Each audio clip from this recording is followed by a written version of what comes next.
কখনো ভাবিনি নিজের ভাবিকেই বিয়ে করতে হবে, কিন্তু পরিস্থিতির শিকার হয়ে বিয়ে করতে হয়েছে। এখন আমি ছাদে দাঁড়িয়ে আছি, একটু পরেই আমার বাসর। শুধু আমার না, আমার আর ভাবি।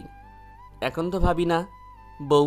কিন্তু আমার চিন্তা হচ্ছে নীলাকে নিয়ে, আমার গার্লফ্রেন্ড, যাকে আমি প্রথম দেখায় ভালোবেসে ফেলেছিলাম, আর তারপর প্রেম। নীলা তো আমাকে তার জীবনের চেয়েও বেশি ভালোবাসে। নীলাকে এখন কি বলবো? নীলা কি মেনে নিবে সেটা? কি রে, এখনো দাঁড়িয়ে আছিস? রুমে যা।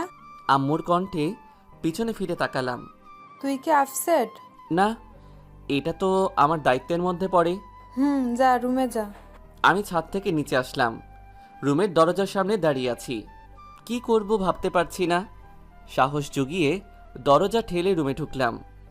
রুমে ঢুকে দেখলাম ভাবি জানালার পাশে বসে বাইরের দিকে তাকিয়ে আছে। ভাবির দৃষ্টি আকর্ষণ করার জন্য মীরা আমার দিকে তাকালো। তার দৃষ্টি একেবারেই শান্ত। কিভাবে মেয়েটা নিজেকে দমিয়েও রাখতে পারে? রাকিব, তুমি এসেছো? কোথায় ছিলে এতক্ষণ? ছাদে ছিলাম। তুমি জানালায় দাঁড়িয়ে কি করছো? ঘুমাওনি? না, কি করে ঘুমাই বলো? আমি কিছু বললাম না। আচ্ছা রাকিব, আমার সাথে এমন কেন হলো? কি দোষ করেছি আমি? কেঁদো না প্লিজ। তোমার জীবনটাও নষ্ট করে দিলাম। তুমি এখন নীলাকে কি জবাব দিবে? ভাবিকে আমি নীলার কথা শেয়ার করতাম। এতে তোমার কোনো দোষ নেই। তুমি নিজেকে দোষারোপ করো না প্লিজ। ভাবি কেঁদেই চলছে, কাঁদবে না প্লিজ। যাও ঘুমিয়ে পড়ো, অনেক রাত হয়েছে। ভাবি বিছানায় গুটিসুটি মেরে শুয়ে পড়ল। আমি জানালার পাশে দাঁড়ালাম।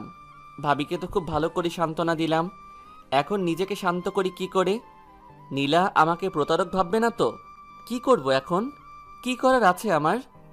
জানালার পাশে দাঁড়িয়ে নীলার কথাই ভাবছিলাম। নীলা কি আমাকে প্রতারক ভাববে? কি করতে পারি আমি এখন? হঠাৎ কাঁধে কারো হাতের স্পর্শ অনুভব করলাম। পিছনে ফিরে তাকিয়ে দেখলাম জান্নাত। নীলার কথা ভাবছিলে? আমি মাথা নাড়ালাম। এখনো ঘুমাওনি? না, আমার ঘুম তো সেদিনই চলে গেছে, যেদিন থেকে নিশান নিখোঁজ। আজ 4-5 দিন থেকে নিখোঁজ। অনেক খোঁজাখুঁজির পরও পাওয়া যায়নি। জানি না কোথায় আছে ভাইয়া। আমি কিছু বললাম না। জানালার দিকে হয়ে বাহিরের দিকে তাকিয়ে রইলাম। আমাকে নীলার সাথে দেখা করিয়ে দিতে পারবে? আমি ভ্রু কুঁচকালাম। কেন? ভয় পেও না, আমি কিছু করব না। নীলাকে বুঝিয়ে বলবো। নীলা কি জানে? জানে না, হয়তো জেনে গেছে। ও, চিন্তা করো না, আমি বুঝিয়ে বলবো। তুমি আমাদের দেখা করিয়ে দিও। তারপর কিছুক্ষণ নীরবতা। তুমি ভাইয়াকে খুব ভালোবাসতে, তাই না ভাবি? ভাবি শুধু আমার দিকে তাকালো। চোখের পানিগুলো শেষ হয়ে গেছে। ভাইয়া নিখোঁজ হওয়ার পর ভাবি পুরো পাগল হয়ে যাচ্ছিল। আস্তে আস্তে স্বাভাবিক হয়েছে। প্রতিদিন রাতেই কাঁদত বোধহয়। সকালে চোখ দেখে বোঝা যেত।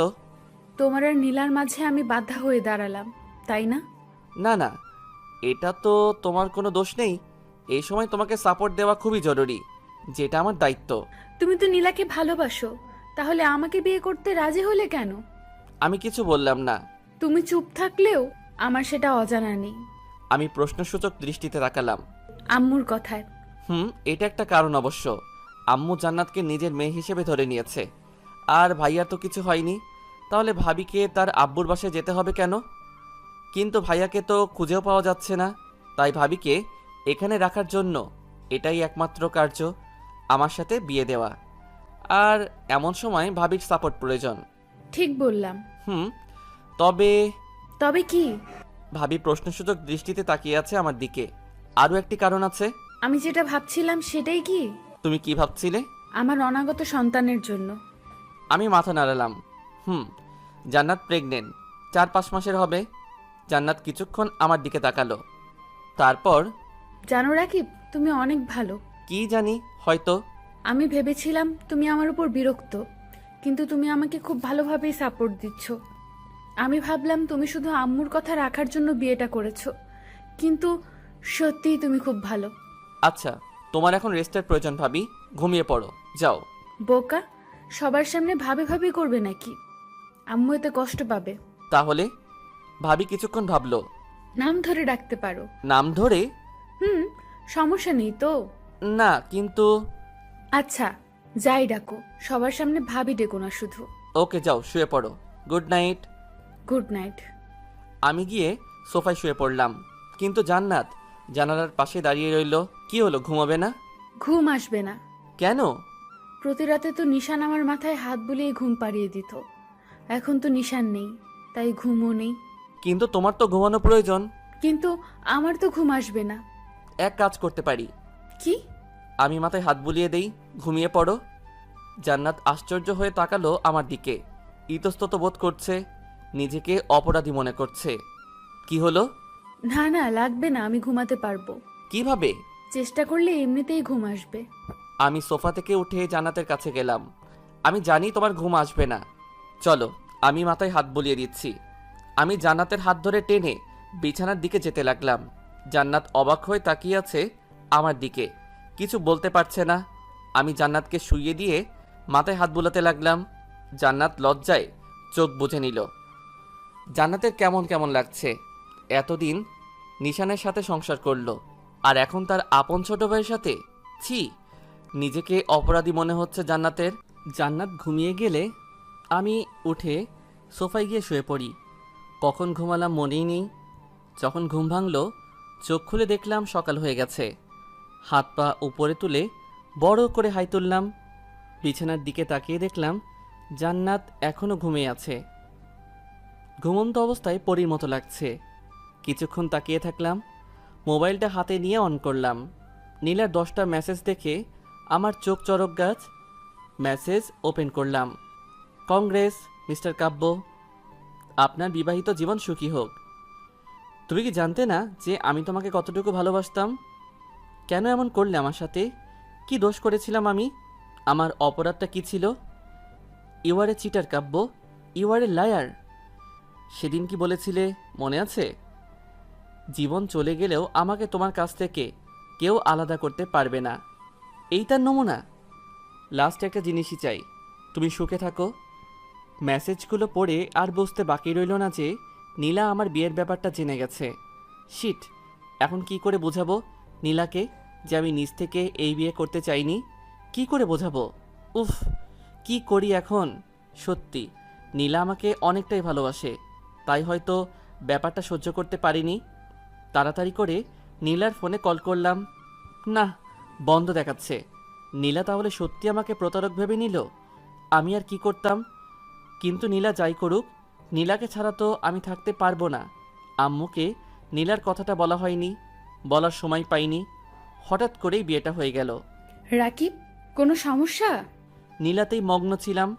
হঠাৎ কারো কণ্ঠ শুনে চোখ তুলে তাকালাম। জান্নাত দাঁড়িয়ে আছে। উঠে পড়েছ? বললে না তো। না, তেমন কিছু না।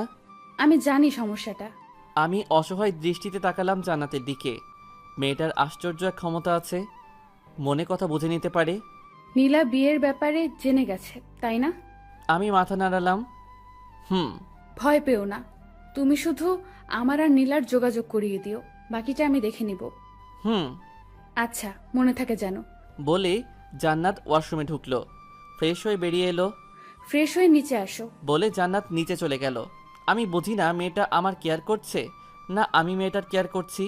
ফোনটা হাতে নিয়ে নীলার ফোনে আরেকবার ট্রাই করলাম। না, সংযোগ বন্ধ দেখাচ্ছে।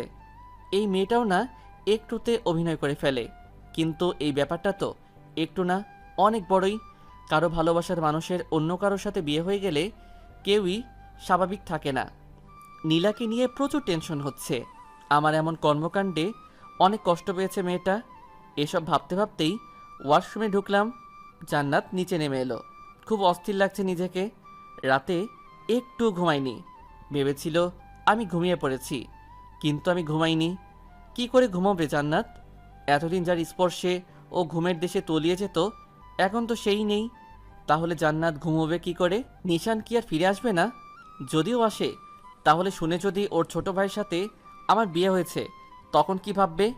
নিশ্চয়ই খারাপ ভাববে। জান্নাত ভাবে ওর জন্যই ওর ভালোবাসাকে হারাতে চলেছে। নিজেকে কঠোর শাস্তি দিতে ইচ্ছে হচ্ছে জান্নাতের।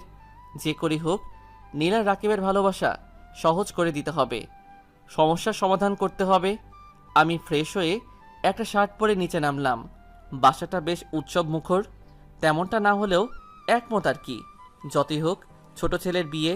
নিচে নামতেই দেখলাম জান্নাত আর আম্মুর মধ্যে কথোপকথন চলছে। কিরে মা, এত তাড়াতাড়ি ঘুম ভেঙে গেল? হুম। ছোট্ট করে উত্তর দিল জান্নাত। আম্মু জান্নাতের থুতনি ধরে মুখটা উঁচু করে ধরলেন। তুই কিন্তু আমাকে প্রমিস করেছিলি নিজেকে শক্ত রাখবি, নিশানের কথা ভেবে কষ্ট পাবি না। তাহলে তুমি কাঁদছো কেন আম্মু? আমার ছেলেটা এখন কোথায় আছে কে জানে। আম্মু, তোমার যেমন কষ্ট হচ্ছে আমারও তেমনি কষ্ট হচ্ছে। তাহলে আমি নিজেকে সহজ করব কি করে বলো? আম্মু জান্নাতকে জড়িয়ে ধরে কেঁদে দিলেন। দুজনই কাঁদছে। আম্মু, রাকিবকে এসবের মধ্যে জড়ানোর কি দরকার ছিল? তোর মতো এত ভালো আর মিষ্টি মেয়েকে হারাতে চাই না, যে তাই। কিন্তু রাকিবের জীবন আর ভবিষ্যৎ যে নষ্ট করে দিলে। আমার বিশ্বাস এতে রাকিবের জীবন নষ্ট নয়, বরং আরো ভালো হবে, সুন্দর হবে। যার তোর মতো একটা বউ আছে তার জীবন নষ্ট হয় কিভাবে?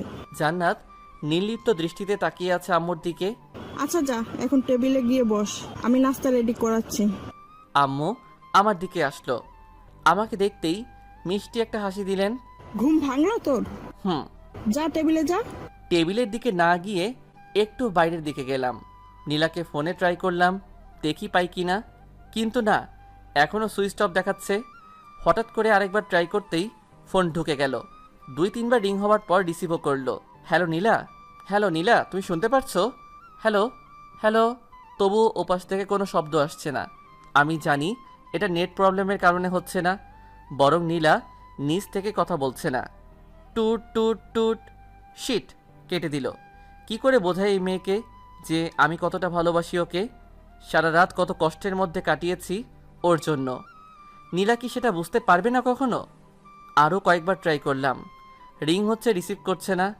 5-6 বার কল করার পর যখন ধরলো না, তখন একটা মেসেজ করলাম, নীলা প্লিজ একটাবার ফোনটা রিসিভ করো, শুধু একটাবার প্লিজ। মেসেজ দেওয়ার কিছুক্ষণ পর আবার কল করলাম। এখন 2-3বার রিং হওয়ার পর রিসিভ করলো। হ্যালো, তুমি শুনতে পারছো? একটাবার কথা বলো প্লিজ। কিছুক্ষণ নীরব থাকার পর, কি আর বলবে তুমি? বাসরাতের গল্প শোনাবে তাই না? প্লিজ কেঁদো না, আমার কথাটা শোনো প্লিজ। ওপাশে নীলা ফুপিয়ে ফুপিয়ে কাঁদছে। দেখো লক্ষ্মীটি, কেঁদো না প্লিজ। চুপ, একদম আমাকে ইমপ্রেস করার চেষ্টা করবে না। আচ্ছা, অন্ততপক্ষে কান্নাটা থামিয়ে আমার কথাটা শুনো। নীল কান্না থামালো, তবুও ফুপানো শোনা যাচ্ছে। নীলা, আমি এই বিয়েটা আমার নিজের ইচ্ছেতে করিনি। ও, ভালো কথা। তারপর? বিশ্বাস করো, আমি আম্মুর কথা রাখার জন্য এই বিয়েতে রাজি হয়েছি। বাহ, বেশ তো। বিয়ে করে ফেলেছ, অথচ বিয়েতে তোমার মতো ছিল না। গল্পটা বেশ মানিয়েছ। আগে তো তুমি বোকাশোকা ছিলে, এখন বেশ চালাক হয়ে গেছো। বিশ্বাস করো প্লিজ, আমি শুধু আম্মুর কথা রাখার জন্যই বিয়েটা করেছি। কাকে করেছি জানো? কাকে আবার? জান্নাত নামের একটা মেয়েকে। জান্নাতকে জানো? কে আবার? তোমার সাথে যার বিয়ে হয়েছে? আরে চুপ করো। নীলা কোনো কথা বলল না, তবে কান্নার বেগ বাড়তেই থাকলো। জান্নাত আমার ভাবি, আমার বিয়েটা ভাবির সাথে হয়েছে। মানে? মানে ভাবি প্রেগনেন্ট, আর ভাইয়া 4-5 মাস থেকে নিখোঁজ। এই সময় ভাবিকে সাপোর্ট দেওয়া জরুরি। ভাইয়ার নিখোঁজ হওয়ায় ভাবি একেবারে ভেঙে পড়েছিল। তাই আম্মু আমাকে বিয়ের কথা বললে আমি মানা করতে পারিনি। মানা করতে চেয়েছিলাম, কিন্তু আম্মু কোনো কথা বলতে নিষেধ করেছিল। জান্নাতের সাপোর্টের জন্য তোমার আম্মু তোমাকেই বেছে নিল, আর কাউকে পেল না? আর তুমিও থই থই করে বিয়ের জন্য রাজি হয়ে গেলে? নীলা, বোঝার চেষ্টা করো, আমি আম্মুর চাপে বিয়েটা করেছি। সেটা তো বুঝলাম, কিন্তু কাল রাতে যে তোমাদের বাসর রাত ছিল। আরে চুপ করো, কিসের বাসর রাত? তার মানে তোমাদের মাঝে কিছু হয়নি? না। আমি বিশ্বাস করি না। তোমরা ছেলেদের সামনে একটা বিয়ে করা বউ থাকবে আর তোমরা কিছু করবে না, এটা অসম্ভব। আচ্ছা, তোমার যদি বিশ্বাস না হয় তাহলে তুমি জান্নাতের সাথে দেখা করতে পারো। না মানে? কাল তোমার সময় হবে? যদি সময় থাকে তাহলে কফি শপে এসো, জান্নাতের সাথে মিট করলেই বুঝতে পারবে। হুম আচ্ছা, এখন রাখি। হুম। ফোনটা কেটে দিলাম। যাক, এখন একটু শান্তি পাচ্ছি। নীলার সাথে কথা বলতে পারলাম। ঘরে ঢুকে দেখলাম জান্নাত দাঁড়িয়ে আছে, আর কয়েকজন প্রতিবেশী আন্টি বসে আছেন। এরা এখানে কেন? কি মতলবে এসেছে কে জানে। তোমার কপাল ভালো, এক ভাইকে খাওয়ার পর তার ছোট ভাইকে বর হিসেবে পেয়ে গেছো। এমন অলক্ষণে মেয়ে আমি জীবনে দেখিনি। নিজের স্বামীর মৃত্যু ডেকে আনলো, আর এখন আবার অন্যজনের বউ হয়ে আছে। তাদের কথা শুনে রাগে আমার মাথায় আগুন জ্বলছে। এদের এগুলো ছাড়া আর কোনো কাজ নেই নাকি? ভাইয়া নিখোঁজ, এতে জান্নাতের কি দোষ? আর জান্নাত তো এই বিয়ে করতে চায়নি, আম্মুই ওকে প্রমিস করিয়ে বিয়েতে রাজি করিয়েছে। এইসব মেয়েদের এই একটাই কাজ, এক ভাইকে শুষে নিয়ে এখন আবার আরেক ভাইয়ের ঘাড়ে চেপে বসেছে। আমি জান্নাতের দিকে তাকালাম। মেয়েটা নিশ্চুপ হয়ে দাঁড়িয়ে আছে, চোখ দিয়ে টপ টপ করে পানি পড়ছে। পাশে আম্মুও নেই। আমি এগিয়ে গেলাম। কি সমস্যা আপনাদের? হ্যাঁ, আমাদের আবার কি সমস্যা বাবা? এই তো নতুন বউ দেখতে এলাম। একটু আগে কি যেন বলছিলেন? এক ভাইকে শুষে নিয়ে আরেক ভাইয়ের ঘাড়ে চেপে বসেছে। কে কাকে শুষে নিয়েছে? হ্যাঁ, ভাইয়া নিখোঁজ, এতে জান্নাতের কি দোষ? আর ও অলক্ষণে হলো কিভাবে? ওর কারণেই কি ভাইয়া নিখোঁজ হয়েছে নাকি? ভাইয়া নিখোঁজ হয়েছে, এখানে জান্নাতের দোষ কোথায় খুঁজে পেলেন আপনারা? আমি চিৎকার দিয়ে বলছিলাম কথাগুলো। আমার চিৎকারে সবাই এসে উপস্থিত হলো। এরকম মেয়েকে তো অপয়াই বলা ঠিক। স্বামীর নিখোঁজ হওয়ার 3-4 মাস হতে না হতেই অন্য আরেকজনকে বিয়ে করে বসলো। কি খারাপ স্বভাবের মেয়ে এরা। চুপ করুন, আর একটা খারাপ শব্দ বলবেন না জান্নাতকে। বিয়েটা ওর ইচ্ছেতে হয়নি, আম্মুর ইচ্ছেতে হয়েছে। আম্মু ওকে প্রমিস করিয়ে বিয়েতে রাজি করিয়েছেন, না হয় মীরা এই বিয়েতে রাজি হতো না। এমন মেয়েকে আপনারা অপয়া বলছেন যে স্বামীর নিখোঁজ হওয়ার খবরে দিনে 2-3 বার জ্ঞান হারিয়েছে। এমন মেয়েকে আপনারা অলক্ষণে বলছেন যে গর্ভে সন্তান থাকা সত্ত্বেও তার পরোয়া না করে স্বামীর নিখোঁজ শোকে নিজেকে মৃত্যুর দিকে নিয়ে যাচ্ছিল। কেমন মহিলা আপনারা? জান্নাতের মতো পরিস্থিতি যদি আপনার মেয়ের হতো তাহলে এরকম বলতে পারতেন? আমাদের মেয়ে এরকম হতে পারে না। হতে পারে না? তাহলে আপনার মেয়ে বিয়ের 2 মাস পরে ডিভোর্স হয়ে এখন ঘরে বসে আছে কেন? এই আপনার মেয়ের ভালো নমুনা? সবাই তখন চুপ। জান্নাত আমার দিকে অপলোক অবাক দৃষ্টিতে তাকিয়ে আছে। আমি জান্নাতের হাত ধরে উপরের দিকে টেনে নিয়ে যেতে লাগলাম। চলো জান্নাত। কয়েক সিঁড়ি উঠে আমি আম্মুর দিকে তাকিয়ে বললাম, ওনাদের যেন আর বাড়ির আশেপাশেও না দেখি। বলে রুমের দিকে পা বাড়ালাম। যাওয়ার সময় আম্মুর চোখের দিকে তাকিয়ে দেখলাম আম্মুর চোখে পানি চিকচিক করছে। এটা হয়তো আনন্দ অশ্রু। জান্নাতকে নিয়ে রুমে আসলাম। রাগ এখনও আমার মাথায় চড়ে আছে। জান্নাত আস্তে আস্তে আমার কাছে এলো। খামোখা আন্টিদের সাথে ঝগড়া করলে কেন? ওরা তো ঠিকই বলেছিলেন। চুপ। কি ঠিক বলছিল ওরা? হ্যাঁ, এই যে আমি অলক্ষণে অপয়া। একদম চুপ। এরকম কথা আর মুখ আনলে মুখ সেলাই করে দিব। কে বলেছে তুমি ওরকম? যত সব আজগুবি কথাতে বিশ্বাস করো তোমরা মেয়েরা। জান্নাত কিছুক্ষণ আমার দিকে তাকিয়ে থাকলো। তুমি আসলেই ভালো। জানি আমি। সকালের নাস্তাও তো করনি। তুমি বসো, আমি নাস্তা নিয়ে আসছি। একটু নড়বে না। আজ থেকে তোমার কাজ করা বন্ধ। মানে? হ্যাঁ, তুমি বসো, আমি নাস্তা নিয়ে আসছি। জান্নাত বসে বসে ভাবতে লাগলো, রাকিব আসলে খুব ভালো, খুব ভালোর থেকে আরও বেশি ভালো। বোঝাই যাচ্ছে খুব কেয়ার নিবে জান্নাতের। এই মুহূর্তে জান্নাতের নিশানের কথা মনে পড়ছে। এখন যদি নিশান থাকতো তাহলে কত কিছুই না করতো। জান্নাত প্রেগনেন্ট শুনলে খুশিতে আটখানা হয়ে যেত। জান্নাত পেটে মাথা লাগিয়ে বাবুর সাথে কথা বলতো, কত পাগলামি করত। যদিও জান্নাতের বাবুটা এখনও অনেকটাই ছোট, যার শুধুমাত্র অস্তিত্বই আছে। আমি নিচে আসলাম। নাস্তা নিয়ে উপরে উঠতে যেতেই আম্মু বলল, এমনভাবেই মেয়েটার পাশে থাকিস, হারিয়ে যেন না যায় মেয়েটা। অপ্রস্তুত হাসি দিলাম। রুমে এসে দেখলাম জান্নাত কি যেন ভাবছে। উফ, তুমি আবার চিন্তায় মগ্ন? তোমার না চিন্তা করা মানা? জান্নাত আমতামতা করে বলল, আসলে কোনো আসলে টাসলে নাই, এখন খাওয়া শুরু করো। জান্নাতের মুখের দিকে এগিয়ে দিল খাবার। জান্নাত তাকিয়ে থাকলো আমার দিকে। কি হলো নাও? জান্নাত কিছু না বলে খাবারটা মুখে নিল। জান্নাতকে খাইয়ে দিতে লাগলাম, আমি নিজেও খেতে লাগলাম। নীলা তোমার সাথে দেখা করতে চাই, সকালে কথা হয়েছিল। জান্নাত খাচ্ছিল, খাওয়া বন্ধ করে দিল। আমার দিকে তাকালো। ও কখন? কাল বিকেলে। ও। নীলার কথাটা শুনে জান্নাতের বুকটা কেমন ফাঁকা ফাঁকা মনে হলো। জান্নাত ভাবলো রাকিবও কি হারিয়ে যাবে ওর কাছ থেকে? পরক্ষণেই আবার ধিক্কার দেয় নিজেকে। কি ভাবছি এসব আমি? রাকিবের প্রতি দুর্বল হয়ে যাচ্ছি না তো? না না, এটা কি করে হয়? নিশান ছাড়া কাউকে ভালোবাসতে পারবো না আমি। একমাত্র নিশানই আমার ভালোবাসার জগৎ, আর কেউ না, রাকিবও না। হয়েছে, আর খাবো না। খাবে না মানে? এগুলো কে খাবে? তুমি খাবে। না না, আমি একা খাবো না, আমার সাথে তোমাকেও খেতে হবে। আমি আর খাবো না প্লিজ। ওকে, তাহলে খাবার রেখে আসি। রেখে আসবে কেন? তুমি খাবে না? না, তুমি যখন খাচ্ছ না তাহলে আমিও খাবো না। বললাম তো আমার পেট ভরে গেছে। রাগ করো না, তুমি খেয়ে নাও। খেতে পারি, একটা শর্ত। শর্ত? কি শর্ত? যদি তুমি খাইয়ে দাও। জান্নাত চমকে উঠল। এরা দুই ভাইয়ের মাঝে এত মিল, প্রতিটা কাজেই একে অপরের প্রতিরূপ। নিশানও এই কাজটা করত, ওকে প্রায়ই খাইয়ে দিতে হতো। আমি নিশানকে যতই ভুলতে চাই ততই নিশান আমার কাছে চলে আসছে। আমি তো নিশানকে ভুলতে চাইনি, নিশানের স্মৃতি নিয়ে বেঁচে থাকতে চাই। কিন্তু আম্মু তো আমাকে প্রমিস করিয়েছে যেন আমি নিশানকে ভুলে যাই, রাকিবকে আপন করে নেই। কিন্তু কি করে করব এটা? আমি নিশানকেই ভালোবাসি, আর রাকিব তো নীলাকে ভালোবাসে। আমি জানি নিশান ফিরে আসবে খুব তাড়াতাড়ি। আচ্ছা লাগবে না, আমি যাচ্ছি। আমি উঠে চলে আসছিলাম, এমন সময় জান্নাত আমার হাত ধরে নিল। না না, বসো, আমি দিচ্ছি খাইয়ে। আমি জান্নাতের দিকে তাকালাম। জান্নাতও আমার দিকে তাকিয়ে আছে, হাত ধরে আছে বলে লজ্জা পেল। হাত ছেড়ে দিয়ে নিচের দিকে তাকিয়ে নাস্তাগুলো ওর কাছে নিল। না লাগবে না, তুমি শুয়ে বিশ্রাম করো, তোমার যখন ভালো লাগছে না তখন খাইয়ে দেওয়ার প্রয়োজন নেই। আমি কি বললাম নাকি যে আমার ভালো লাগছে না? না বলনি, তবে আমি বুঝতে পেরেছি যে তোমার ভালো লাগছে না। জান্নাত কিছুক্ষণ নীরব থাকার পর বলল, কথা না বলে বসো, আমি খাইয়ে দিচ্ছি। আমি আর কথা বাড়ালাম না, বসে পড়লাম। জান্নাত খাবার আমার মুখের সামনে তুলে ধরল, আমি ঘপ করে মুখে ঢুকিয়ে নিলাম। জান্নাত ফিক করে হেসে দিল। জান্নাতের দিকে তাকিয়ে আমিও হেসে দিলাম। একটা কথা বলি?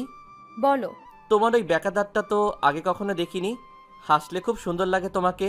জান্নাত চোখ তুলে তাকালো আমার দিকে। জান্নাত ভেবে পায় না এদের মধ্যে এত মিল কি করে হতে পারে। এদের ভাবনা একে অপরের ভাবনার সাথে পুরোপুরি মিলে যায় কি করে। নিশান প্রতিবারই আমাকে আমার হাসিটার কথা বলতো, আর ওই ডাক্তার কথাও। আর এখন রাকিবও বলছে। রাকিব আমাকে নিশানের কথা ভোলাতে চাইছে, অথচ বারবার শুধু মনে করিয়েই দিচ্ছে। তবে রাকিব তুমি খুব ভালো। জান্নাত অপলক দৃষ্টিতে তাকায় আমার দিকে। জান্নাতে সে কখন থেকে কি যেন ভেবেই যাচ্ছে, এই মেয়েটা শুধু চিন্তাতেই মগ্ন থাকে। ধুর, তোমাকে না বললাম চিন্তা না করতে, তবু সবসময় ভাবুক হয়ে থাকো তুমি। সরি। হইছে, বলা লাগবে না, তুমি যাও শুয়ে পড়ো, আমি নিচে এগুলো রেখে আসছি। জান্নাত মাথা নাড়িয়ে বলল। হুম। আমি রুম থেকে বেরিয়ে নিচে গেলাম, থালা প্লেট রেখে আসলাম রান্নাঘরে। রান্নাঘর থেকে বেরিয়ে দেখলাম আম্মু নিচে আসছে। রাকিব, বলো আম্মু। জান্নাত কোথায়? রুমে শুয়ে আছে, বিশ্রাম নিতে হবে না তাই। বেশ, মেয়েটার খেয়াল রাখিস বাবা, হারিয়ে গেলে কিন্তু পস্তাতে হবে। হাসি দিয়ে বললাম, চিন্তা করো না আম্মু, আমি আছি তো। আম্মু একটা অর্থপূর্ণ হাসি দিল। জান্নাত বালিশে হেলান দিয়ে শুয়ে আছে, জানালার দিকে তাকিয়ে বাহির দেখছে। রাকিব বুঝে নেয় কি করে যে আমি ভাবছি। কি এক আশ্চর্য ক্ষমতা ছেলেটির। না, রাকিবের সামনে আর ভাবা যাবে না, পরে আবার রাকিব রাগ করবে। জান্নাতের এখন নিশানের কথা খুব মনে পড়ছে, কাঁদতেও পারছে না ভয়ে। রাকিব যদি রাগ করে, আবার আম্মুকেও প্রমিস করেছে, কিন্তু ভিতরে ভিতরে পড়ে যাচ্ছে জান্নাত। জান্নাত তার এক হাত পেটের উপর রাখলো, বাবুকে ছুঁয়ে দিচ্ছে। নিশান থাকলে হয়তো এইভাবেই ছুঁয়ে দিত। কোথায় গেল নিশানটা? এতটাই নিষ্ঠুর হয়ে গেল। ও জানে না যে ওকে ছাড়া ওর জান পাখিটা থাকতে পারে না। টপ করে চোখ থেকে 2 ফোঁটা পানি পড়ল। আম্মুর সাথে কথা বলে আমি রুমে এলাম, দেখলাম জান্নাত শুয়ে আছে পেটে হাত দিয়ে। বাবুটা কি আস্তে আস্তে বড় হয়ে যাচ্ছে? আমার কণ্ঠ শুনে জান্নাত চমকে উঠল, হাত সরিয়ে নিল। লজ্জা পেয়েছে বেশ। আমি গিয়ে বিছানায় বসলাম। বললে না তো? না, এমনি। এমনি কি? এমনি হাত রেখেছিলাম আর কি। আচ্ছা, আমি একটু বাইরে যাচ্ছি, ফিরতে একটু লেট হবে, তুমি বিশ্রাম করো, উঠবে না কিন্তু। জান্নাত মাথা নাড়ালো। আমি রুম থেকে বেরিয়ে আম্মুর রুমে গেলাম। আম্মু, আমি বেরোচ্ছি। কোথায় যাচ্ছিস? একটু দরকার আছে, একটু লেট হবে। আচ্ছা, যত তাড়াতাড়ি পারিস বাড়ি ফিরিস। আমি বেরিয়ে পড়লাম। জান্নাতের খুব ইচ্ছে হচ্ছিল রাকিবকে জিজ্ঞেস করতে কোথায় যাচ্ছে ও, ওকে যেন নিয়ে যায়। জান্নাত বেশ খানিক মাস ধরে কোথাও যায়নি তাই, কিন্তু বলতে পারিনি। আমি বেরিয়ে পড়লাম নীলার ফোনে কল করলাম। কয়েকবার রিং হওয়ার পর রিসিভ করলো। হ্যালো, কোথায় তুমি? কেন? কোথায় আবার? বাসায় থাকি, বাসায় আছি। আরে এত কড়া জবাব দিচ্ছ কেন? একটু দেখা করতে পারবে? না, আমার এত সময় নেই। সত্যি নেই? আমার আর সময়? আমার সময় সব সময় থাকে। বোধহয় তোমার সময় নেই। নতুন বর, হয়তো কাজে ব্যস্ত আছো। আরে এরকমভাবে কথা বলছো কেন? একটাবার দেখা করো প্লিজ। কোথায়? পার্কে আসতে পারবে? পার্কে কেন? আমরা কি প্রেম করতে যাচ্ছি নাকি? প্লিজ সহজ করে কথা বলো। আচ্ছা তুমি বলো কোথায় আসবো? তুমি যেখানে বলেছ সেখানেই থাক। ওকে আসো। কোনো কথা না বলে ফোনটা কেটে দিল। এই মেয়ের এত তেজ আসে কোথা থেকে রে বাবা? আমি পার্কে গিয়ে উপস্থিত হলাম। কিছুক্ষণ অপেক্ষা করার পর নীলা আসলো। কি করছো? ভালো আছো? তোমার মতো অতটা ভালো নেই। মেজাজ খারাপ করো না প্লিজ। এখন তো মেজাজ খারাপ হবেই। তোমার তো বউ আছে, তাহলে আমাকে দিয়ে কি করবে এখন? আমি তো ফেল না। নীলা তুমি বোঝো না কেন? আমি সত্যি এই বিয়েতে রাজি ছিলাম না। আমি তোমাকে ভালোবাসতাম, আর এখনো বাসি। হ্যাঁ, ভালোবাসো আমাকে? কেন, কোনো সন্দেহ? যদি বলি তুমি এখনই আমাকে বিয়ে করো, পারবে বিয়ে করতে? আমি অবাক হয়ে তাকালাম নীলার দিকে। মেয়েটার মাথায় কি গন্ডগোল পাকছে কে জানে। কি বলছো তুমি এখন? জানতাম পারবে না। যখন তুমি জান্নাতকে ডিভোর্স দিয়ে দেখাবে আর আমাকে বিয়ে করবে, তখনই আমি বিশ্বাস করব তুমি আমাকে ভালোবাসো। তার আগে না। নীলা চলে গেল। আমি অবাক হয়ে তাকিয়ে আছি নীলার যাওয়ার দিকে। দ্বিধায় পড়ে গেলাম কি করতে পারি এখন। আমি তো রিয়েলি নীলাকে ভালোবাসি, কিন্তু নীলা আমাকে যে পরিস্থিতিতে ফেললো, এখন কি করতে পারি? নীলাকে ভালোবেসেছি সেহেতু বিয়েও করতে হবে। কিন্তু এদিকে জান্নাত, আমার যা মনে হচ্ছে জান্নাতকে আমি একটু স্বাভাবিক করতে পেরেছি, কিন্তু এখন যদি এমন কিছু করি তো জান্নাত ভেঙে পড়বে। যদিও ও আমার জন্য দুঃখ করবে না, তবুও আমি ওর বন্ধু। নীলাকে কি হারিয়ে ফেলবো? না, এটা হতে পারে না। আমি নীলাকে ভালোবাসি, তাই নীলার দেওয়া শর্ত আমি মেনে নিতে রাজি। বাসায় ফিরলাম, খুব কষ্ট হচ্ছে। নীলা এমন করতে পারলো? কি করে বের হই এই গোলকধাঁধা থেকে?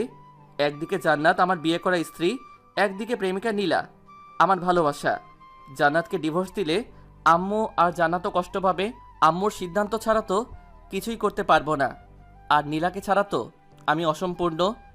বাসায় ফিরে সোজা রুমে গেলাম। জান্নাত রুমে নেই। কোথায় গেল মেয়েটা?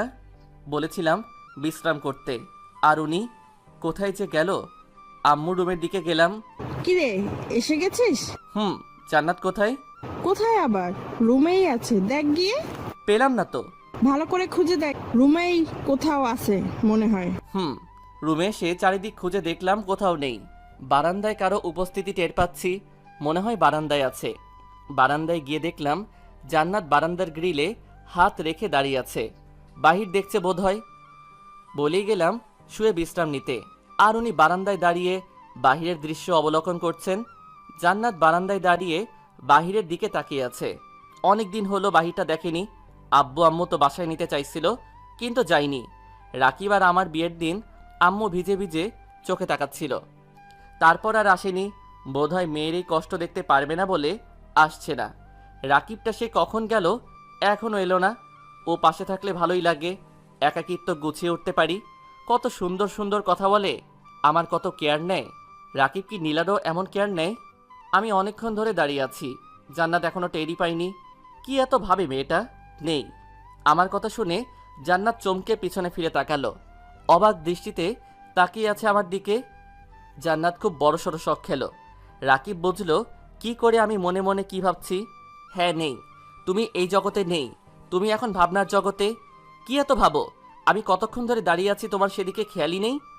জান্নাত আমার কথা শুনে বিষয় যেন কাটিয়ে উঠল। ও, তোমাকে না বলেছিলাম বিশ্রাম নিতে? তাহলে এখানে কি? প্রকৃতি প্রেমী হওয়ার ইচ্ছা আছে নাকি?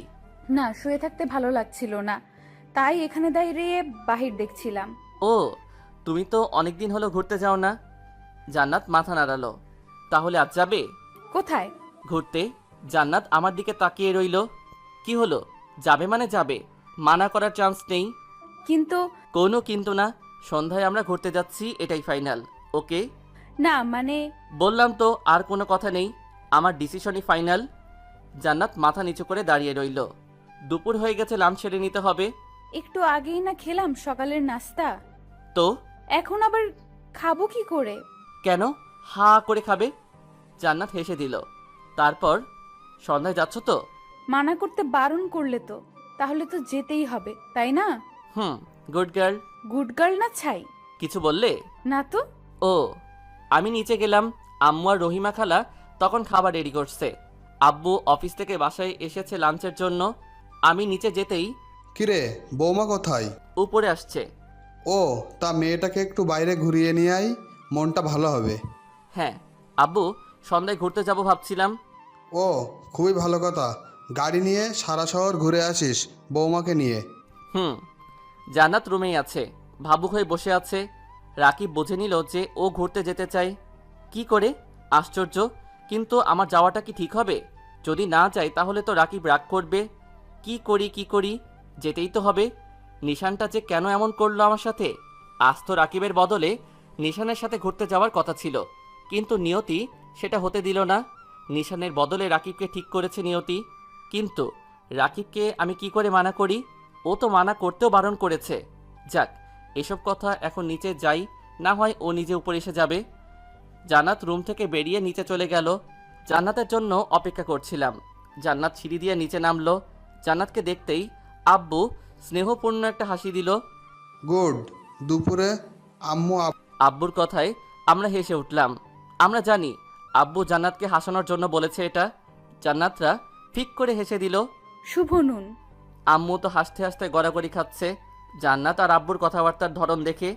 কেমন কাটলো আজ দিনটা? ভালো কেটেছে আব্বু। সন্ধ্যায় আরও ভালো কাটবে। সন্ধ্যায় তুমি আর রাকিব বেড়াতে যাবে। জান্নাত আমার দিকে তাকালো। জান্নাত হয়তো ভাবিনি আমি আব্বু আম্মুকে বলবো ব্যাপারটা। আচ্ছা, এখন আয় বস, খেয়ে নে আম্মু। জান্নাত আমার পাশে বসলো। গল্প করতে করতে খাবার খেয়ে নিলাম। আব্বুও অফিসে চলে গেল। আব্বুকে টিফিন সাথে দিলেও বাসায় খেতে আসে। সে নাকি একা একা খেতে পারে না, সবার সাথে খেতেই নাকি মজা। সন্ধ্যা হয়ে গেছে। আমি রুমে গিয়ে দেখলাম জান্নাত আলমারিতে কি যেন খুঁজছে। কি খুঁজছো?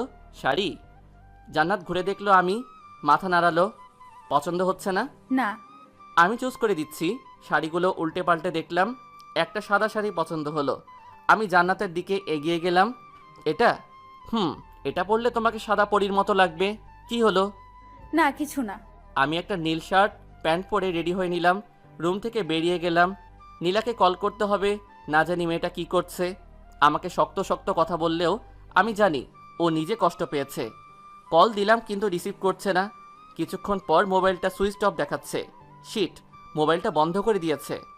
জান্নাত অবাক হচ্ছে, এরা দুই ভাইয়ের পছন্দ এক হয় কি করে? চলাফেরাও এক। নিশান ঠিক একই কথা বলতো, সাদা শাড়ি তোমাকে সাদা পরীর মতো লাগবে। নিশানও সাদা শাড়িটাই পছন্দ করত। আমি নিচেই ছিলাম, জান্নাতের জন্য অপেক্ষা করছিলাম। জান্নাত যখন নিচে নামলো, আসলেই জান্নাতকে সাদা পরী লাগছে। এত সুন্দর মেয়েটা। জান্নাত নিচে নেমে যখন দেখলো আমি তাকিয়ে আছি, তখন একটু লজ্জা পেল। কি হলো, এভাবে তাকিয়ে আছো কেন? না, এমনি। আম্মু যাচ্ছি। যা, যতক্ষণ মন চায় ঘুরে ফিরিস। জান্নাত একটা হাসি দিল। গাড়ি উঠলাম দুইজন। গাড়ি আমি ড্রাইভ করছি।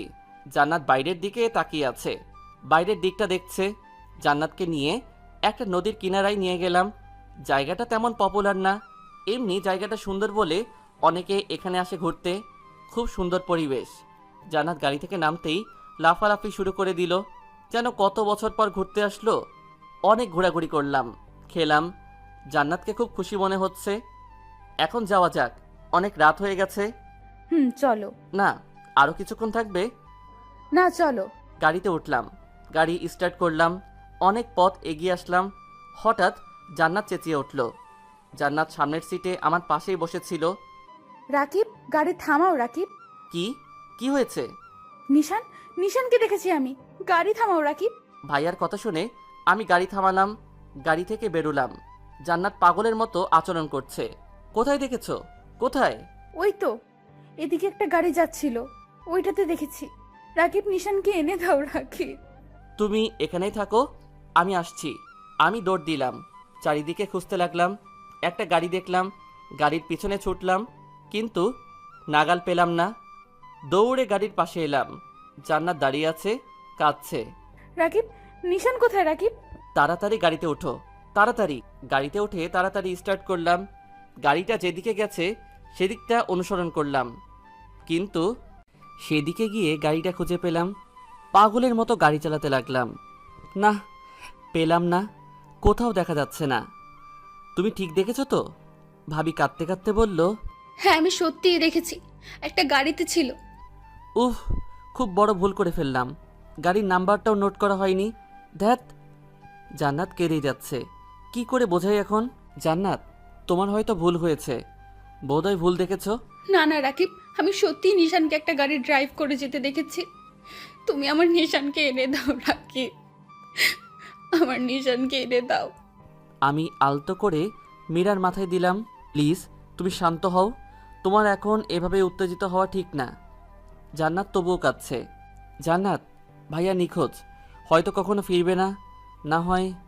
কিন্তু তুমি কি চাও না ভাইয়ার স্মৃতি ধরে রেখে জীবনযাপন করতে? জান্নাত, বোঝার চেষ্টা করো, তোমার পেটে এখন ভাইয়ার অভিজাত। প্লিজ, তুমি এখন এরকম করো না। জান্নাত ফুপিয়ে ফুপিয়ে কাঁদছে। রাকিব, আমি কি আমার নিশানকে কখনো ফিরে পাবো না? প্লিজ তুমি ফিরিয়ে এনে দাও আমার নিশানকে। হ্যাঁ, পাবে। কোনো একদিন ভাইয়া ঠিকই ফিরে আসবে। এখন বাড়ি চলো প্লিজ। জান্নাত কেঁদেই চলেছে। আমি জোর করে গাড়িতে উঠালাম।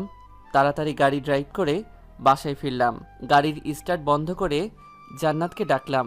জান্নাত, জান্নাত, জান্নাত, এই জান্নাত। কোনো কথাই বলছে না। আমি ভয় পেয়ে গেলাম। পানির বোতল থেকে হাতে পানি নিয়ে জান্নাত ছিটিয়ে দিলাম। আস্তে আস্তে চোখ খুলল। রাকিব, রাকিব নিশান কোথায়? রাকিব নিশান কোথায়? তুমি কান্না থামাও প্লিজ, এমন করে কেঁদো না। আমরা বাসায় ফিরে এসেছি, চলো বাসায় চলো। না না, আমার নিশানকেই চাই, আমার নিশানকে এনে দাও। তুমি জানো না আমি নিশানকে ছাড়া বাঁচবো না। জোরে জোরে কান্না আরম্ভ করলো। জান্নাতকে জোর করে ধরে আমি গাড়ি থেকে নামালাম। বারবার কান্নায় ভেঙে পড়ছে। ওর মাথা আমার বুকে আছড়ে পড়ছে। মেয়েটাকে কি করে বোঝাই? এই সময় এত চাপ সৃষ্টি ভালো না। জান্নাতকে নিয়ে দরজার কাছে গিয়ে কলিং বেল টিপলাম। আম্মু দরজা খুলল। জান্নাতকে কাঁদতে দেখে হকচকিয়ে গেলেন। এ কি, জান্নাতের এই অবস্থা কেন? জান্নাত কাঁদছে কেন রাকিব? আম্মু, আগে জান্নাতকে নিয়ে রুমে যাও, পরে আমি সব বলছি। আম্মু জান্নাতকে ধরে নিয়ে গেল রুমে। পিছনে পিছনে আমিও গেলাম। আম্মু বিছানায় শুইয়ে দিল জান্নাতকে।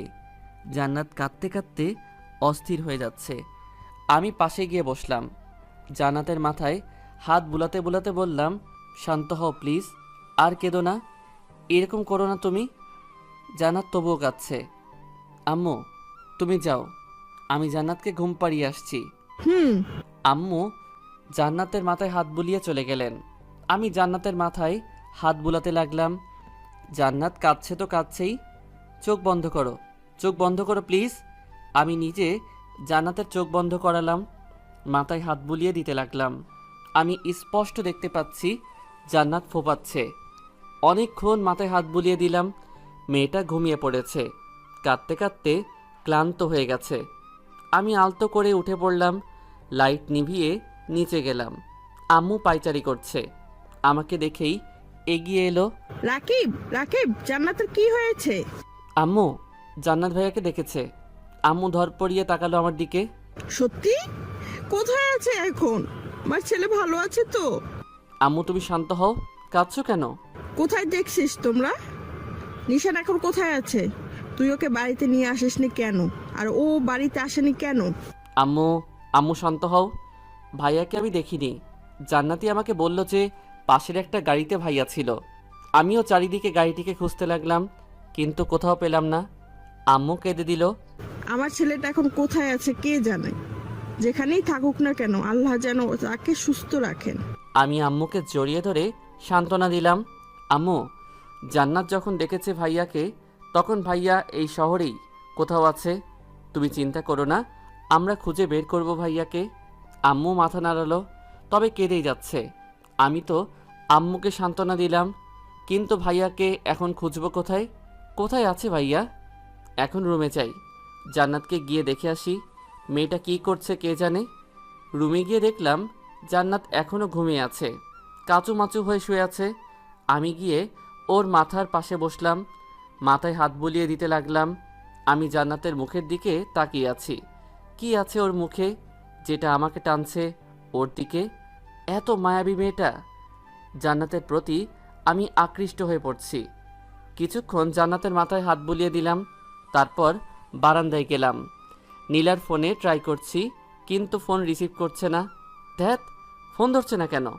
আরেকবার ট্রাই করে দেখি। কয়েকবার রিং হওয়ার পর ফোন রিসিভ করলো। কি সমস্যা? ফোন ধরছো না কেন? সমস্যাটা আমার না, তোমার। তুমি যদি সত্যি আমাকে ভালোবেসে থাকো তাহলে আমার শর্ত পূরণ করবে। আর যেদিন তুমি আমার শর্ত পূরণ করতে রাজি হবা সেদিনই ফোন দিবে, তার আগে নয়। টুট টুট টুট। কি হলো? কেটে দিল? নীলা এমন কড়া কড়া কথা আমাকে শোনাতে পারলো? ওর শর্ত পূরণ করতে না পারলে ওকে কল দিব না, কিন্তু নীলার সাথে কথা না বলে আমি থাকবো কি করে? বুঝতে পারছি না কিছু। কেন এমনটা ঘটলো সবার সাথে? রুমে এলাম, জান্নাত এখনও ঘুমাচ্ছে। বাইরে খেয়ে এসেছি, তাই আর না খেয়ে শুয়ে পড়লাম। এরপর সপ্তাহ দিন কেটে গেল। জান্নাত এখন একটু স্বাভাবিক। খুব কষ্ট করে মেয়েটিকে স্বাভাবিক অবস্থায় ফিরিয়ে এনেছি। প্রথম কয়েকদিন তো খাওয়া দাওয়া ছেড়ে দিয়েছিল, কাঁদতেই থাকতো সারাদিন। তারপর এই কয়েকদিন জান্নাতকে নিয়ে অনেক জায়গায় ঘোরাঘুরি করলাম। প্রায় প্রতিদিনই জান্নাতকে নিয়ে ঘুরতে যেতাম। রাতে মাথায় হাত বুলিয়ে ঘুম পাড়িয়ে দিতাম, গল্প করতাম। বাবুর উপর চাপ পড়বে বলে জান্নাত এখন তেমন ভাবে না, আর কাঁদেও না, তবে উদাস হয়ে থাকে। আর এদিকে নীলার সাথে একবারও কথা হয়নি সেই দিনের পর থেকে। নীলা সিম বন্ধ করে রেখেছে। রাত হয়ে গেছে। জান্নাত বারান্দায় ইজি চেয়ারে বসে আছে। আমাকে যে করেই হোক নীলার দেওয়া শর্ত পূরণ করতে হবে। যে করেই হোক জান্নাতকে বলতে হবে। আমি বারান্দায় যাচ্ছি, আবার আসছি। অস্বস্তি লাগছে। কি করে বলবো জান্নাতকে? জান্নাত হয়তো আমার উপস্থিতি টের পেল, পিছনে না তাকিয়েই বলল, রাকিব, হ্যাঁ হ্যাঁ। কিছু বলবে?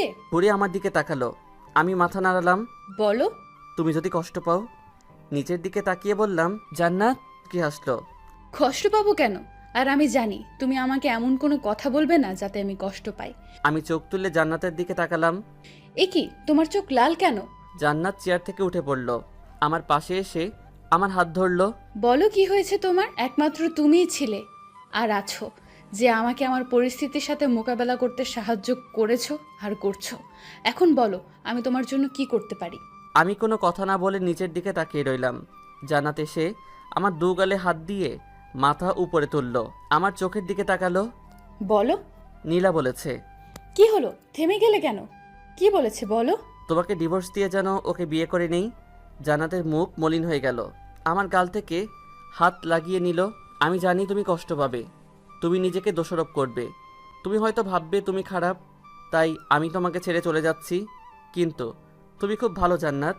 নীলার এই শর্ত পূরণ না করলে ও আমার সাথে আর সম্পর্ক রাখবে না। তাই জান্নাত মলিন একটা হাসি দিল। না, আমি কষ্ট পাইনি। আচ্ছা, তুমি ডিভোর্স পেপার রেডি করো। সত্যি আমি তোমাকে কষ্ট দিতে চাই না। জান্নাত হাসলো। আমি কষ্ট পাইনি। তোমরা দুজন এক হতে পারলেই আমি খুশি। তোমাদের সমস্যা মিটলেই আমি খুশি। আমি জান্নাতকে জড়িয়ে ধরলাম। সত্যি তুমি খুব ভালো। খুব শক্ত করে জড়িয়ে ধরলাম। জান্নাতও হাত দুটো দিয়ে আমাকে জড়িয়ে ধরলো। আমি জড়িয়ে ধরা থেকে ছেড়ে জান্নাতের গাল দুটো ধরে বললাম, you are very good girl. আমি এমনই একটা বন্ধু চাই। হবে তো? আসলো, তবে হাসিটা নিষ্প্রাণ। আমি রুমের দিকে গেলাম। জান্নাতের বুকটা কেমন খালি খালি লাগছে, যেন কিছু একটা হারিয়ে ফেলছে। জান্নাত ভাবে, তবে কি আমি রাকিবকে ভালোবেসে ফেললাম? একে ভালোবাসবো না তো কাকে ভালোবাসবো? এত ভালো আবার কেউ হয় নাকি? তবে নিশানও তো আমার মন থেকে যাচ্ছে না। নিশানকেও তো আমি আমার জীবন থেকে বেশি ভালোবাসি, কিন্তু রাকিব আমার জীবন থেকে সরে যাচ্ছে দেখে আমার এত কষ্ট হচ্ছে কেন? না, কাউকে ছাড়তে পারবো না আমি দুজনকেই ভালোবাসি। জান্নাত কেঁদেই চলছে। বিধাতা কেন ওকে এই দ্বিধার মধ্যে ফেললেন? এদিকে নীলা রুমে উপর হয়ে শুয়ে আছে, কাঁদছে। জান্নাতকে কষ্ট দিয়ে নীলা নিজেও কষ্ট পাচ্ছে। রাকিবের সাথে কড়া করে বলা কথাগুলো নীলাকে বেশি কাঁদাচ্ছে। কি করে রাকিব এত কঠিন কঠিন কথা বলতে পারলো? কি করে? নীলার আব্বু মেহতাব হোসেন রুমে ঢুকলেন, বুঝতে পারলেন মেয়েটা কাঁদছে। কি হয়েছে আম্মু? নীলা চোখ মুছে নিল তাড়াতাড়ি। ওর আব্বুর দিকে তাকিয়ে একটা হাসি দিল। কিছু না আব্বু। কি ভাবছিস তুই নিজেকে? খুব বড় হয়ে গেছিস? তুই আমার কাছে এখনো সেই ছোট্ট খুকিই আছিস, আর সেই তুই আমার কাছে তোর কাদার বিষয় লুকাচ্ছিস। নীলা কেঁদে দিল। কি হয়েছে আম্মু বল? নীলার কাছে গিয়ে মাথায় হাত বুলাতে বুলাতে বললেন, আব্বু, রাকিব। কি হয়েছে? রাকিব বিয়ে করে নিয়েছে, আর সেদিন আমি রাকিবের সাথে খুব খারাপ ব্যবহার করেছি। কি বলিস? রাকিব বিয়ে করে নিয়েছে? তারপর নীলা তার আব্বুর সব খুলে বলল। ও, ছেলেটা চাপে পড়ে বিয়ে করেছে হয়তো, কিন্তু তোর কাজটা করা ঠিক হয়নি। কোন কাজটা আব্বু? রাকিব আর জান্নাতের বিয়ে কয়দিন হয়েছে? 14 দিন। ওরা এখন স্বামী স্ত্রী। ওদের মাঝে যে মায়া সৃষ্টি হতে চলেছে তা তুমি ডিভোর্সের মাধ্যমেও ত্যাগ করতে পারবে না। আমি কি বলছি তা তুই বুঝতে পারছিস? জান্নাত আর রাকিব এখন স্বামী স্ত্রী, এক ছাদের নিচেই তাদের বাস। যদিও তারা একে অপরকে ভালোবাসে না, শুধু একটু কে, তবে আম্মু ভালোবাসা জেনে শুনে আর বলে আসে না। ওরা স্বামী স্ত্রী, তাদের মাঝে মায়া জমতেই পারে, আর মায়া থেকে ভালোবাসা, যেটা তোমার ভালোবাসার চেয়ে শক্ত। তুমি কি বলছো আব্বু? ওরা একে অপরকে ভালোবাসে? না বাসলেও একবার না একবার ভালোবাসবেই, তাই তোমার উচিত ওদের মাঝখানে না থাকা। তুমি কি বলছো আব্বু? আমি রাকিবকে ভুলে যাব? সেটা তোমার ব্যাপার আম্মু। তুমি যদি সত্যিকারে রাকিবকে ভালোবেসে থাকো তাহলে এই পথ থেকে সরে আসো। আমি তোমার রাকিব আর জান্নাতের ভালোর জন্যই বলছি, ভেবে দেখো। মেহতাব হোসেন মেয়ের মাথায় হাত বুলিয়ে চলে গেলেন। নীলার মাথায় আকাশ ভেঙে পড়ল। ওকে রাকিবকে ভুলতে হবে। না না, এটা অসম্ভব। নীলা লাফ মেরে বিছানায় শুয়ে বালিশ আঁকড়ে ধরে কাঁদতে লাগলো। আব্বু এটা কি বলছে? রাকিবকে আমি ভুলবো কি করে? রাকিবকে তো আমি আমার জীবনের চেয়েও বেশি ভালোবাসি। আব্বু আমাকে রাকিবের থেকে আলাদা করতে চাইছে কেন? নীলা ফুপিয়ে ফুপিয়ে কাঁদতে লাগলো, বালিশ আঁকড়ে ধরে কাঁদতে লাগলো। জান্নাত বিছানায় শুয়ে আছে, আর রাকিব সোফায়। এই প্রতিদিনকার ঘটনা। রাকিব এপাশ ওপাশ করছে, আর জান্নাত এক দৃষ্টিতে রাকিবের দিকে তাকিয়ে আছে। কি আছে ওর ওই মুখে? ছেলেরা আবার মায়াবী আর সুন্দরী হয় নাকি? কি করে ছাড়ি ওকে, যে আমার দুঃসময়ে পাশে থেকেছে? রাকিব? কি, এনিথিং রং? না। তাহলে? জান্নাতের দ্বিধা হচ্ছে কথাটা বলতে। কি হলো বলো? না মানে বিছানায় এসে সও। না, সোফায় শুতে পারবো, অসুবিধা হচ্ছে না তো। তুমি ঘুমিয়ে পড়ো। একটা দিনই তো। জান্নাতের কথা শুনে রাকিবের মুখ মলিন হয়ে গেল। আসলেই তো, কাল ওরা ডিভোর্সের জন্য এজন্য অ্যাপ্লাই করবে। এটাই হয়তো শেষ রাত। প্লিজ। রাকিব জান্নাতের দিকে তাকালো। জান্নাত যেন খুব করে চাইছে রাকিব যেন ওর পাশে শয়। রাকিবও তো চাইছে, কিন্তু ওকে। রাকিব বালিশ নিয়ে বিছানায় রাখলো, জান্নাতের পাশে গিয়ে শুলো। জান্নাত চিত হয়ে শুলো, রাকিবও একই রকম শুলো। মাঝখানে কোনো বালিশ নেই। আমার অস্বস্তি লাগছে জান্নাতের পাশে এরকমভাবে শুতে। মাঝখানে একটা বালিশ রাখি, আমি তো আবার বেশি এপাশ ওপাশ হই। কখন আবার তোমার পেটে ডিসুম করে ঘুষি বসিয়ে দেই। জান্নাত হাসলো। লাগবে না। ও, কিছুক্ষণ নীরবতা। আচ্ছা রাকিব, মানুষ বড় অদ্ভুত তাই না? কখন কাকে ভালোবেসে ফেলে বলা যায় না। আমি জান্নাতের দিকে তাকালাম। জান্নাত নীরব দৃষ্টিতে তাকিয়ে আছে আমার দিকে। আসলেই। একটা কাজ করবে? কি? আমার পেটে একবার হাত রাখবে? আমি চমকে উঠলাম, অবাক বিষয় নিয়ে জান্নাতের দিকে তাকালাম। জান্নাতের দৃষ্টি বরাবরের মতোই শান্ত। মেয়েটা এমন কেন? আমাকে অবাক করিয়ে দিল, অথচ নিজে একেবারেই শান্ত। কি হলো? না মানে? একবারই তো। তোমার ভালো না লাগলে না থাক। শুধু একটা জিনিস অনুভব করিয়ে দিতে চাই তোমাকে, আর আমিও কি অনুভব করতে চাই। প্লিজ একটা বার হাত রাখো। নিরীহ দৃষ্টিতে তাকালো আমার দিকে। এখানে নেই কোনো লোভ আর পাপ, নিষ্পাপ একটা মেয়ে যেন জান্নাত। আচ্ছা। প্লিজ। জান্নাত সোজা হয়ে শোয়া, চোখ বন্ধ করে নিল। জান্নাত পেটটা আস্তে আস্তে বড় হচ্ছে। এখানে রয়েছে একটা দেহের অস্তিত্ব। আমি কাঁপা কাঁপা হাতটা এগিয়ে নিলাম। হাত প্রচুর কাঁপছে, আমি প্রায় ঘামছি। অবশেষে হাত রাখলাম। জান্নাত জোরে একটা শ্বাস নিল, যেন কিছু অনুভব করছে আমার স্পর্শ, আর আমি অনুভব করছি একটা অস্তিত্ব। আমি দিকে তাকালাম, চোখ বন্ধ করে আছে, আর মুখমণ্ডলে যেন মায়া ছড়িয়ে পড়েছে। একটা নেশা বোধ হচ্ছে, হারিয়ে যাচ্ছি জান্নাতের মায়াবী মুখে। জান্নাত চোখ খুলে আমার দিকে তাকালো। কিছু অনুভব করছো? হুম, কি? একটা অস্তিত্ব যেটা আস্তে আস্তে বেড়ে উঠেছে। খুব ভালো লাগছে। তাহলে আর কিছুক্ষণ রাখো আর অনুভব করো। হুম, হাসলাম। জান্নাত হাতটা আমার মাথায় নিয়ে এলো, চুল বিলি কেটে দিতে লাগলো। কাল কটায় যাচ্ছি? একজন লয়ারের কাছে যেতে হবে বিকেলে। হুম। পেট থেকে হাত সরিয়ে নিলাম। এখন ঘুমাও, মাথায় হাত বুলিয়ে দিচ্ছি। আচ্ছা। জান্নাতের চুলগুলোতে হাত বুলিয়ে দিতে লাগলাম। বাতাসে চুলগুলো উড়ে এসে আমার মুখে পড়ছে। মিষ্টি একটা ঘ্রাণ। জান্নাত আস্তে আস্তে চোখ বন্ধ হয়ে গেল। আমিও ঘুমানোর প্রস্তুতি নিলাম। ঘুমিয়ে পড়লাম। ঘুম ভেঙে গেলে চোখ খুলে দেখলাম সকাল হয়ে গেছে। পাশে হাত দিয়ে দেখলাম জান্নাত বিছানায় নেই। গেল কোথায়? আমি উঠে বসলাম। এমন সময় দরজা ঠেলে রুমে ঢুকলো জান্নাত। Good morning. কফি? এগিয়ে এসে কফির মগ টেবিলে রাখলো। আমি ভ্রু কুচকালাম। তুমি রান্নাঘরে গিয়েছিলে? এমনি শুধু গিয়েছিলাম, আম্মু কফি বানিয়ে দিল তোমার জন্য। একা একা নিচে যাওয়ার কি দরকার, যদি কোনো অঘটন ঘটে? আরে কিচ্ছু হবে না, এত ভেবো না তো। হ্যাঁ, উনি জানেন কিচ্ছু হবে না। চুপটি করে এখানে বসো। আমিও ওয়াশরুম থেকে আসছি। ওয়াশরুমে গিয়ে ফ্রেশ হয়ে নিলাম। এসে কফি খেয়ে নিলাম। রাকিব, হুম, একটা কথা বলি। বলো। যতটা মন চায়। জান্নাত বলল। ডিভোর্সের পরেও কি আমার যত্ন নিবে? আমি চোখ তুলে জান্নাতের দিকে তাকালাম। শুধু দ্বিধা ফেলে দেয় মেয়েটা। তখন তো তোমার কেয়ার করার জন্য ভাইয়া থাকবে। কোথায় তোমার ভাইয়া? এই রে, ফেসে গেলাম। এখন কি বলি? না মানে তুমি যখন দেখেছো তখন এখানেই কোথাও আছে। খুব তাড়াতাড়ি বের করে দিবে। আব্বু খোঁজার জন্য লোকজন পটিয়ে দিয়েছে বিভিন্ন জায়গায়। হুম। ভুল কিছু বলে ফেললাম? না। তাহলে উদাস কেন? এমনি। সকালের খাবার জান্নাতকে খাইয়ে দিলাম। আস্তে আস্তে বিকেল গড়িয়ে এলো। জান্নাত রেডি, আমিও রেডি। আম্মুকে বেড়ানোর কথা বলে বেরিয়েছি। আমি নিশ্চুপ গাড়ি চালাচ্ছি। জান্নাত তো গাড়ির বাইকের দিকে তাকিয়ে আছে। তবু প্রতিদিনের মতো উৎফুল্ল নয়। আমি মোবাইল নিয়ে নীলাকে ফোন কল করলাম। প্রথমবার রিসিভ করলো না, পরে নিজেই ফোন করলো। হ্যালো নীলা। আমি ডিসিশন নিয়ে নিয়েছি। কি? জান্নাতকে নিয়ে এখন একজন লয়ারের কাছে যাচ্ছি ডিভোর্সের অ্যাপ্লাই করার জন্য। আমি জান্নাতের দিকে তাকালাম। জান্নাত গাড়ির বাইরের দিকেই তাকিয়ে আছে। তো?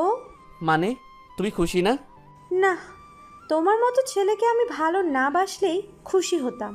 মানে কি বলছো এসব? কেন, ভুল কিছু বললাম নাকি? তুমি কি ভেবেছো আমি কচি খুকি যে কিছু বুঝি না? তোমরা স্বামী স্ত্রী এক ছাদের নিচে থাকো, তোমাদের মাঝে কিচ্ছু হয়নি, এটার কোনো গ্যারান্টি আছে? নীলা, বিলিভ মি, সত্যি আমাদের মাঝে কিছু হয়নি। তুমি জান্নাতকে জিজ্ঞেস করো। ওকে, আর কি জিজ্ঞেস করব? তোমাদের মতো ছেলেদেরকে আমার চেনা আছে। আর আমি তো কখনো তোমাকে ভালোবাসিনি, শুধু টাইম পাস ছিল। কি ভেবেছিলে তুমি বিয়ে করেছো এতে আমি কষ্ট পেয়েছি? আরে এটা তো ইম্পসিবল। আমি শুধু অভিনয় করেছিলাম এতদিন।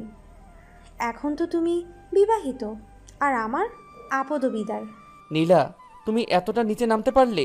আরে রাখ তোর ডায়লগ, নীলা সব পারে। নীলা তুমি। আরে ফোন রাখ। টু টু টু কেটে দিল। আমি কাঁদছি না। নীলা আমার সাথে এরকম প্রতারণা করলো। ঠাস করে গাড়ির দরজা খুলে বাইরে বেরোলাম। নিজের চুল নিজে ছিঁড়তে ইচ্ছে করছে। ফোনটা আছাড় মারলাম। জান্নাত হকচকিয়ে গেল। নীরব পাঠকও মুহূর্তের মধ্যে কি ঘটে গেল বুঝতে পারছে না। বাইরে বেরোলো। আমার কাছে এসে আমার গাল দুটো ধরে ওর চোখের দিকে করলো। কি হয়েছে রাকিব? হঠাৎ কি হলো তোমার? আমি ফুপিয়ে ফুপিয়ে কাঁদতে লাগলাম। তুমি কাঁদছো কেন রাকিব? কি হয়েছে তোমার? জান্নাত ভাঙা ভাঙা গলায় বলল। জান্নাত তো কেঁদে দিয়েছে। জান্নাত, নীলা। কি হয়েছে নীলার? নীলা আমাকে ধোঁকা দিয়েছে, আমার সাথে প্রতারণা করেছে। আমি কান্না ভেঙে পড়লাম। জান্নাতকে জড়িয়ে ধরলাম। জান্নাত আমাকে শক্ত করে আঁকড়ে ধরল। তুমি কেঁদো না প্লিজ, কেঁদো না। কেঁদেই চলছি, নিজেকে মানিয়ে নিতে পারছি না। জান্নাত আমাকে সান্ত্বনা দিচ্ছে বারবার। জান্নাত গাড়ির ড্রাইভারকে ফোন করে আসতে বলল। ড্রাইভার এসে পড়লে জান্নাত আমাকে গাড়িতে তুলে নিল। ওর কাঁধে মাথা চেপে ধরল। কেঁদো না প্লিজ, শান্ত হও। বাড়ি ফিরলাম। ড্রাইভার ভাই আমাকে ধরে রুমে নিয়ে গেল। আমার ভেঙে পড়া দেখে আম্মু পাগল প্রায়। জান্নাত এসে আমাকে বারবার জড়িয়ে ধরে সান্ত্বনা দিতে লাগলো। আম্মু এসে বারবার জিজ্ঞেস করতে লাগলো কি হয়েছে। জান্নাত আম্মুকে সব বলল। আম্মু বাকরুদ্ধ হয়ে গেল। খুব বড় খারাপ কাজ করে ফেলেছেন ওনার সাথে সন্দেহ হয়ে গেছে। আমি মেনে নিতে পারছি না যে নীলা আমার সাথে এরকম করতে পারলো। আমি খুব কষ্ট হচ্ছে। জান্নাত বারবার আমাকে সান্ত্বনা দিচ্ছে। জান্নাত নিজের হাতে খাবার খাইয়ে দিল, রাতে আমার মাথায় হাত বুলিয়ে ঘুম পাড়িয়ে দিল। এখন অনেকটাই স্বাভাবিক আমি জান্নাতের কারণে। জান্নাত নিজেই আমার কেয়ার করে এখন। আম্মু আমার দিকে অপরাধের দৃষ্টিতে তাকালো। সেদিন তোর সাথে খুব খারাপ কাজ করে ফেললাম রে রাকিব। আম্মু প্লিজ তুমি নিজেকে দোষারোপ করো না। যে চলে যাবে তাকে যেতে দিতে হয়। আর নীলা তো আমাকে ভালোবাসেনি, তাহলে এরকমভাবেই দিনগুলো কাটছিল। এখন মাঝে মাঝে ঘুরতে যাই জান্নাতকে নিয়ে। রাকিব এখন একটু স্বাভাবিক হয়েছে। ছেলেটা একেবারে ভেঙে পড়েছিল, এখন বারান্দায় বসে আছে। আমিও গেলাম। রাকিব, কি? না মানে সেদিন আমরা ডিভোর্সের জন্য যাচ্ছিলাম, তাই না? তো না মানে তুমি তো চাও আমাদের ডিভোর্সটা হোক। সেদিন তো চাইনি, তাহলে? তুমি ডিভোর্স চাও তো কালই যাব আমরা লয়ারের কাছে। রাকিব রেগে গিয়ে উঠে বারান্দা থেকে চলে যাচ্ছিল। আমি জোর করে ধরলাম, প্লিজ তুমি রাগ করো না, আমি তো শুধু। ছেড়ে দাও আমায়, কেউ ভালোবাসে না আমাকে। ছেড়ে দিতে চাও তো আমাকে? ওকে চলে যাও, ছেড়ে যেতে পারো। রাকিব শান্ত হও প্লিজ, ওটা তো তুমি। হ্যাঁ বলেছিলাম, তাই বলে এখন তুমিও চাও সেটা? ছেড়ে দাও আমায়, আমি জানি কেউ আমাকে ভালোবাসে না। আমি জোর করে রাকিবকে বিছানায় বসালাম। ছেলেটা কাঁদছে, ওর মাথাটা আমি বুকে রাখলাম। আমি কি খুব খারাপ? কে বললো তুমি খারাপ? তাহলে ছেড়ে চলে যেতে চাও কেন? সরি, আর বলবো না, এই কান ধরলাম। এবার হাসো। জান্নাতকে নিয়ে বেড়াতে এলাম পার্কে। একটা বেঞ্চে বসেছিলাম, হঠাৎ ভাইয়ার মতো কাউকে চোখে পড়ল। আমি এগিয়ে গেলাম, পিছনে গিয়ে কাঁধে হাত রাখলাম। পিছনে ফিরতেই আমি চমকে উঠলাম। ভাইয়াকে দেখেই আমি জড়িয়ে ধরলাম। ভাইয়া তুই এতদিন কোথায় ছিলি? তুই জানিস তোকে কত খুঁজেছি? আমি কেঁদে দিলাম। ভাইয়া ও আমাকে জড়িয়ে ধরলো। সরি রে, বাসায় যেতে পারলাম না আমি, শুধু জান্নাতকে একটা জবার দেওয়ার ভয়ে। এতদিন কোথায় ছিলি? সেদিন যখন বন্ধুর কার নিয়ে একটা কাজে যাচ্ছিলাম, তখন সেখানে যাওয়ার সময় আমি অ্যাক্সিডেন্ট করি, আর তারপর আল্লাহর অশেষ কৃপায় বেঁচে ফিরি। জান্নাত ভাইয়াকে দেখে কেঁদে দিল, গিয়ে জড়িয়ে ধরলো। কোথায় ছিলে এতদিন তুমি? এত কষ্ট কেন দিলে আমাকে? সরি জান্নাত, তোমাকে আমি কষ্ট দিতে চাইনি। মিশু, বলতে একটা মেয়ে এগিয়ে এলো, বেশ সুন্দর। সরি জান্নাত, আমাকে ক্ষমা করে দিও। আমি তোমাকে ভালোবাসতাম ঠিকই, কিন্তু এই মেয়েটাকে দেখছো, এই মেয়েটাই আমার জীবনটা বাঁচিয়েছে, সেবা করে সুস্থ করে তুলেছে। ওর ভালোবাসা আমি কিভাবে উপেক্ষা করি বলো? আমি মিশুকে ভালোবাসি। ভাইয়া নিচের দিকে তাকিয়ে আছে। জান্নাত পিছু হাঁটতে লাগলো। আমি নীরব দর্শক, কি হতে পারে ভাবছি। জান্নাত নিজেকে সামলে নিল, আমার পাশে এসে হাত ধরে আমাকে এগিয়ে নিয়ে গেল। ধন্যবাদ মিস্টার নিশান, আপনি বেশ বড় দ্বিধার হাত থেকে বাঁচালেন আমাকে। আসলে রাকিব আমার স্বামী, আমি ওকে না আপনাকে ভালোবাসি তা নিয়ে দ্বিধায় পড়ে গেছিলাম। কিন্তু যদি কখনো আপনার সাথে দেখা পড়তো, তখন আমি রাকিবকেই বেছে নিতাম। আই রিয়েলি লাভ হিম। চলো রাকিব।